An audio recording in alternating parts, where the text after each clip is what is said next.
날이 추워지기만 하면 몸살 기운이 올라와서 힘들거나 감기에 자주 걸리시는 분 있으시죠? 왜 그럴까요? 특별히 힘든 일을 한 것도 아니고 잠을 6시간 이상 충분히 잤는데도 피로가 풀리지 않는 분들도 있으실 겁니다. 또는 입안이 자주 헐거나 입 주위에 물집이 자주 생긴다는 분들도 있으시죠? 이런 증상들의 공통적인 원인은 무엇일까요? 예상하셨듯이 바로 면역력 저하가 원인일 수 있습니다. 이외에도 면역력 저하 증상 몇 가지를 더 알아보겠습니다. 얼굴에 염증이 자주 생기거나 눈다락지가 자주 생기고 눈 밑에 다크서클이 심해진다면 면역력이 떨어진 상태일 수 있습니다. 잦은 배탈 및 설사도 장 속의 유해균이 증가하여 면역세포가 줄어들면서 면역력이 저하되어 나타날 수 있습니다. 대상포진이 자주 걸리는 것은 면역력이 떨어졌기 때문이라는 건 잘 아실 거고요.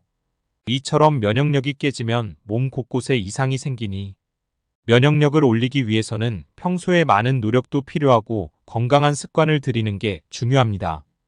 그 방법 중 하나인 먹어서 면역력을 올릴 수 있는 식품 3가지를 소개합니다.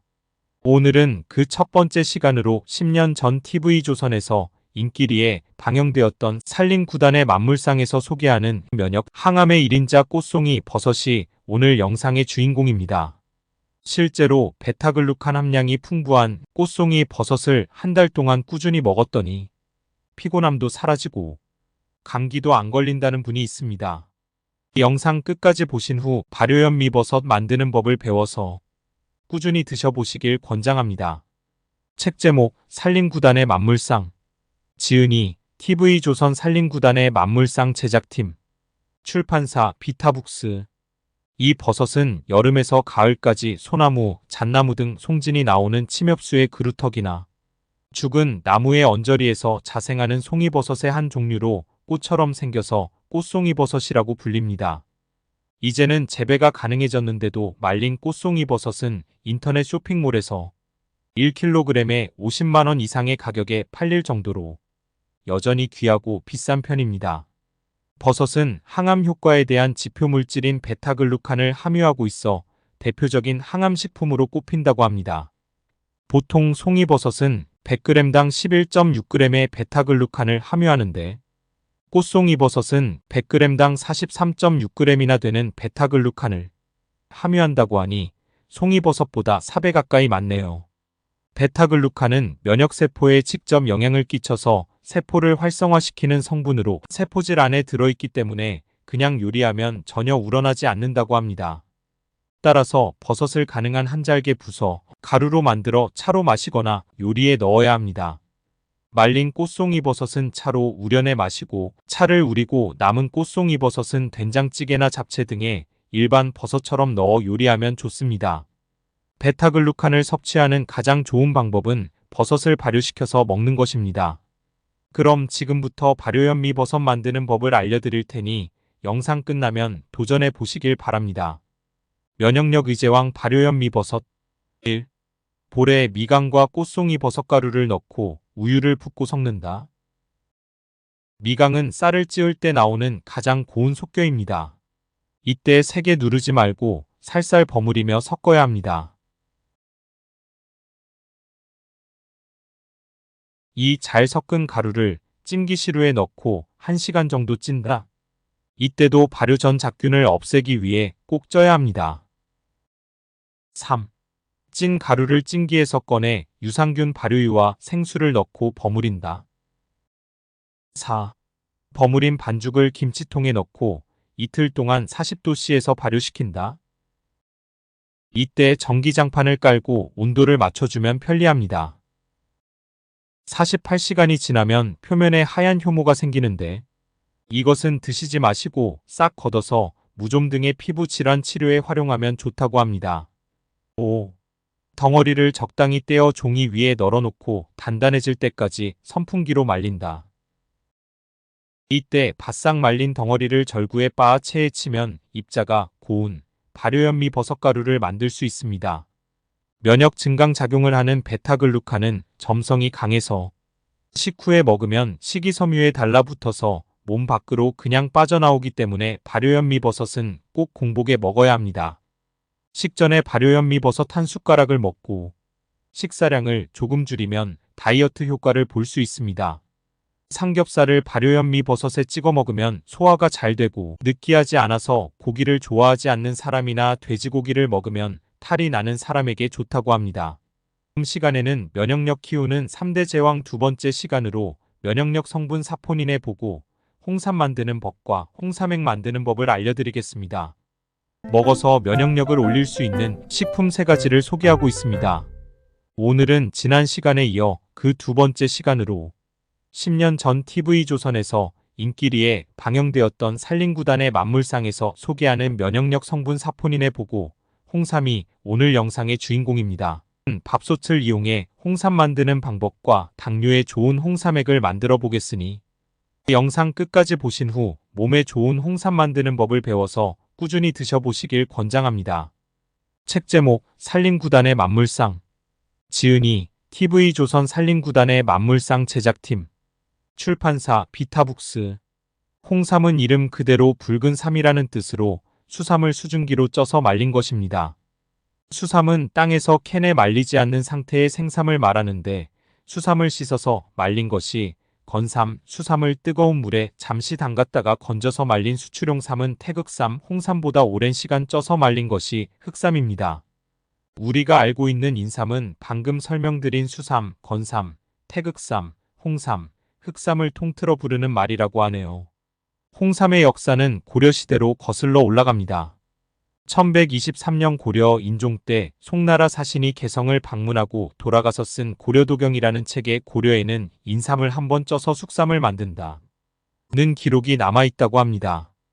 홍삼이라는 단어가 처음 언급된 사료는 조선시대의 정조실록입니다. 여기에 수삼은 쉽게 썩기 때문에 홍삼으로 만들어서 보관해야 한다는 기록이 있습니다. 옛날에는 물이 많아 쉽게 썩는 수삼을 효율적으로 보관하고 유통하기 위해 홍삼으로 제조했다고 하네요. 현대에는 수삼을 찌고 말리는 과정에서 증가하는 사포닌을 섭취하기 위해 홍삼을 만들어 먹습니다. 보통 9번 쪄서 9번 말리는 구중구포 과정을 거친 홍삼이나 6년근 삼이 좋다고 알려져 있는데 이런 비싼 삼을 가끔 먹는 것보다는 저렴하고 손쉽게 구할 수 있는 삼을 꾸준히 먹는 것이 더 효과적입니다. 단, 홍삼을 먹고 두통이 생기거나 눈이 충혈되고 심장이 심하게 두근거리는 부작용을 겪으면 복용을 잠시 중단해야 합니다. 사포닌이라고 들어보신 적 있으시지요? 이제 홍삼에 많이 들어있는 사포닌의 효능과 효과를 알아볼까요? 삼에서만 발견되는 사포닌을 진세노사이드라고 합니다. 사포닌은 혈관을 타고 다니면서 콜레스테롤을 제거하고 모세혈관을 확장시켜 혈액순환을 개선합니다. 치매를 예방하고 저혈압과 고혈압을 정상화시킵니다. 인슐린 생성을 촉진해 당뇨 치료에 효과적입니다. 암세포의 증식과 전이를 억제하는 항암 효과가 있습니다. 면역력을 증가시키고 몸속의 독소를 빼줍니다. 이렇듯 사포닌은 우리 몸에 아주 유익한 물질이라는 것을 알 수 있습니다. 이제 밥솥을 이용해서 우리가 직접 홍삼을 만들어 볼까요? 밥솥으로 만드는 홍삼. 1. 밥솥에 삼바리를 넣는다. 밥솥은 압력밥솥, 일반 밥솥 모두 가능합니다. 2. 물을 삼바리에 닿지 않을 만큼 붓는다. 3. 삼바리 위에 깨끗하게 손질한 수삼을 올린다. 4. 뚜껑을 닫고 취사 버튼을 누른다. 5. 취사 상태에서 30분이면 수삼이 잘 쪄진다. 6. 찐 수삼을 말리면 붉은색으로 변하면서 홍삼이 된다. 찐 수삼을 말릴 때는 겨울에는 방에 신문지를 깔고 말리고 습한 여름에는 곰팡이가 생기기 쉬우니 끓는 물의 열을 이용해 말립니다. 완성된 홍삼은 비닐봉지에 넣어서 냉동 보관한 다음 필요한 양만큼 꺼내서 사용하면 됩니다. 엄청 쉽죠? 여기서 팁 하나. 습한 여름에 곰팡이가 생기기 쉬우니 끓는 물의 열을 이용해 말린다고 말씀드렸는데 얼른 이해가 와 닿지 않을 수 있으니 좀 더 구체적으로 알려드리겠습니다. 습한 여름철 홍삼 말리기. 1. 솥에 물을 넣고 쟁반을 올린다. 2. 쟁반 위에 찐 수삼을 올리고 물을 끓인다. 3. 끓는 물의 열을 이용해 찐 수삼을 말리면 홍삼 완성. 당뇨에 좋은 홍삼액을 한번 만들어 볼까요? 당뇨에 좋은 홍삼액 만들기. 1. 밥솥에 찐 수삼을 1시간에서 2시간 바람을 쐰 삼배에 넣는다. 2. 수삼을 넣은 삼배를 밥솥에 넣는다. 3. 뚜껑을 닫고 30분간 취사한다. 4. 30분 후 밥솥을 보온 상태로 선택하고 이틀을 그냥 둔다. 5. 이틀 뒤 다시 취사 버튼을 눌러 한번 끓인 다음 열탕 소독한 유리병에 담는다. 이렇게 만들어진 홍삼액은 살균해서 보관해야 오래 마실 수 있습니다. 한번 끓인 다음 열탕 소독한 유리병에 보관하면 실온에서 1년이 지나도 상하지 않습니다. 단, 한번 개봉한 홍삼액은 냉장 보관하고 일주일 안에 다 마셔야 합니다. 작은 병에 한번 마실 분량만 담아 보관하면 편리하겠죠. 밑에 가라앉는 하얀 침전물은 홍삼에서 나온 전분이니 흔들어서 마시면 됩니다. 여러 번 찌고 말린 홍삼과 한 번 찌고 말린 홍삼을 비교해 볼까요? 여러 번 찌고 말릴수록 홍삼의 사포닌은 증가합니다. 그렇지만 한 번만 쪄도 홍삼의 새로운 사포닌이 만들어지기 때문에 효과는 있다고 할 수 있습니다. 여러 번 쪄서 말린 비싼 홍삼을 가끔 먹는 것보다는 집에서 한 번 쪄서 말린 홍삼을 자주 먹는 것이 더 효과적입니다. 지금 몸 상태가 안 좋더라도 오늘은 면역력 키우는 3대 제왕 중 하나인 면역력 성분 사포닌에 보고 홍삼과 홍삼액 만드는 법을 알아봤습니다. 방법 중 하나인 먹어서 면역력을 올릴 수 있는 식품 3가지를 1편, 2편, 3편으로 나누어 소개하고 있습니다. 김기리에 방영되었던 살림 9단의 만물상에서 소개하는 인삼만큼 좋은 면역식품 더덕이 오늘 영상의 주인공입니다. 더덕은 3월 4월이 제철이라고 하니 이제 더덕의 계절이 돌아왔습니다. 더덕을 이용한 더덕 껍질차를 드셔보신 적 있으신가요? 더불어 발효시켜서 몸에 더 좋은 홍삼더덕과 더덕 다시마쌈도 함께 만들어 보겠으니 영상 끝까지 보신 후 잘 배워서 비교적 쉬워 보이는 한 가지라도 만들기에 도전해 보시길 바랍니다. 책 제목 살림 9단의 만물상. 지은이 TV조선 살림 9단의 만물상 제작팀. 출판사 비타북스. 더덕을 왜 더덕이라고 부르는지 아시는 분 계신가요? 더덕은 두꺼비처럼 껍질이 더덕더덕 붙어 있어서 더덕이라는 이름이 붙었다고 합니다. 더덕은 삼의 효능을 지닌다고 해서 사삼 또는 덕을 더한다는 의미의 가덕이라고 불리기도 하는데, 더덕은 인삼과 모양이 비슷하면서 사포닌을 많이 함유하고 있으므로 면역력을 높이는데 인삼만큼 좋은 음식입니다. 오히려 인삼보다는 더덕이 더 몸에 좋은 사람이 있다고 합니다.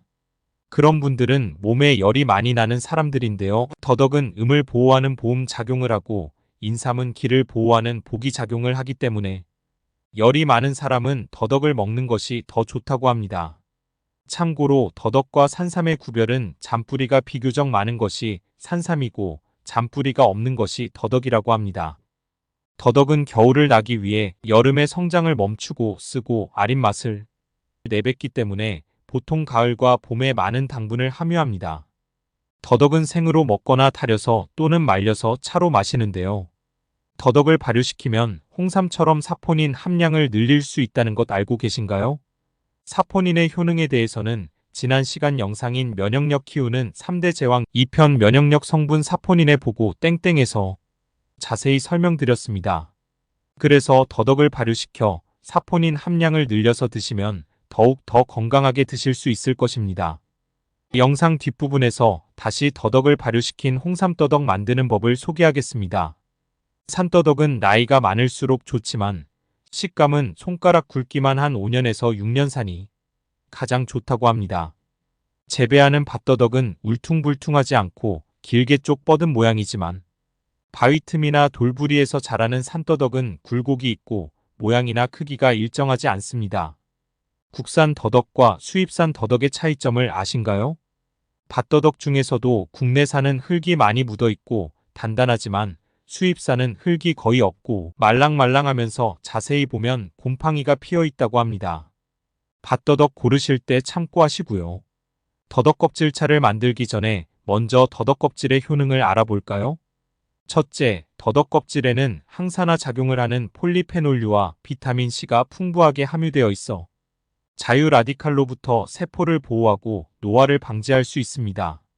여기서 자유 라디칼이라는 단어가 생소할 수 있는데 화학적인 특성을 가진 산소 분자들의 총칭인 활성산소 중 하나의 유형이라고 이해하시면 됩니다.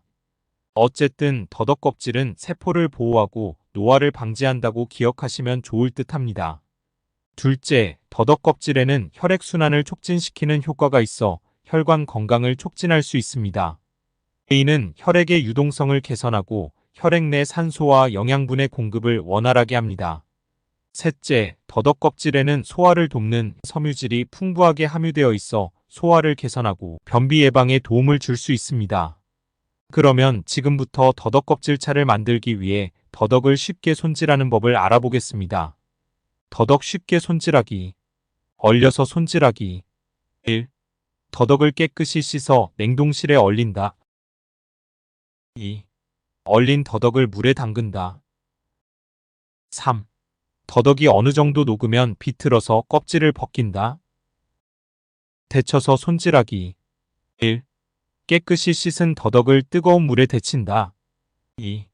데친 더덕의 껍질을 슬슬 벗기면 된다. 이렇게 잘 벗긴 더덕 껍질은 말려서 차로 우려내 마시거나 또는 더덕 껍질을 냉동실에 모아두었다가 삼계탕이나 갈비탕을 끓일 때 인삼 대신 넣으면 영양은 물론 향을 더할 수 있습니다. 발효시켜 몸에 더 좋은 홍삼더덕. 더덕을 발효시키면 사포닌이 3배에서 4배 증가하고 대장 내 발효를 돕는 이눌린이 3배가량 증가합니다. 그러므로 이제부터 더덕은 발효시켜서 드시는 것을 추천합니다. 그럼 홍삼더덕 만드는 법을 알아볼까요? 1. 산더덕을 씻어 전기밥솥에 넣는다. 이때 보온 기능을 지닌 밥솥은 모두 사용할 수 있습니다. 2. 발효제로 포도를 7알 8발 정도 넣는다. 이때 포도 껍질의 흰 가루는 씻어내지 않는다. 3. 밥솥을 일주일 동안 보온 상태로 유지한다. 좀 전에 포도 껍질의 흰 가루는 씻어내지 않는다고 말씀드렸는데 그렇게 해야 하는 이유가 있습니다. 포도 껍질에 들어있는 지방족 화합물이 발효를 도와주는 효모의 서식처 역할을 해서 영양분과 흡수율을 배가시킨다고 합니다. 따라서 포도 껍질에 붙어있는 흰가루 과분을 씻어내면 이런 효과를 전혀 볼 수 없습니다. 껍질의 흰가루를 자세히 보면 껍질에 얼룩덜룩하게 무늬를 만들면서 묻어있는 것은 농약이고 농약과 달리 과분은 균질하고 깨끗하게 묻어있다는 것도 참고하면 좋겠습니다. 더덕 다시마쌈 만들기. 더덕을 마이너스 2도씨에서 2도씨 사이의 냉장고에 일주일간 넣어두면 겨울이 온 줄 알고 당분을 만들어냅니다. 그래서 더덕을 김치 냉장고에 일주일간 숙성시키면 더덕이 당분을 만들어내서 더덕에 쓰고 아린 맛이 제거됩니다. 더덕에는 비타민 A, D, E, K가 없기 때문에 김이나 다시마에 싸먹으면 비타민을 보충할 수 있습니다. 그러기 위해 더덕 다시마쌈을 만들어 볼 건데요. 1. 숙성시킨 더덕을 밑부분부터 떡국떡을 썰듯 3두께로 어슷썰기 합니다. 더덕을 손질할 때 머리 부분부터 자르면 더덕의 좋은 성분이 빠져나가기 때문에 반드시 뿌리부터 잘라야 합니다. 참고로 더덕은 3 정도의 두께로 써는 것이 식감이 가장 좋습니다. 2. 어슷썰기한 더덕을 초고추장에 찍어서 김과 다시마에 맛있게 싸먹으면 됩니다. 아주 간단하네요.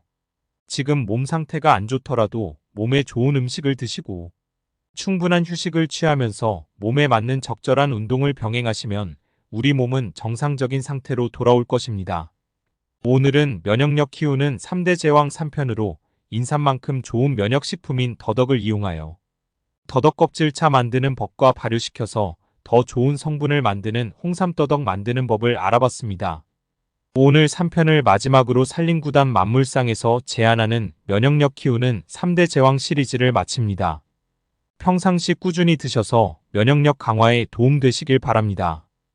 이 영상을 시청하시는 모든 분들 건강하시길 기원합니다. 다음에도 좋은 영상 만들 수 있는 힘이 되는 구독, 좋아요, 알림 설정 부탁드립니다. 감사합니다.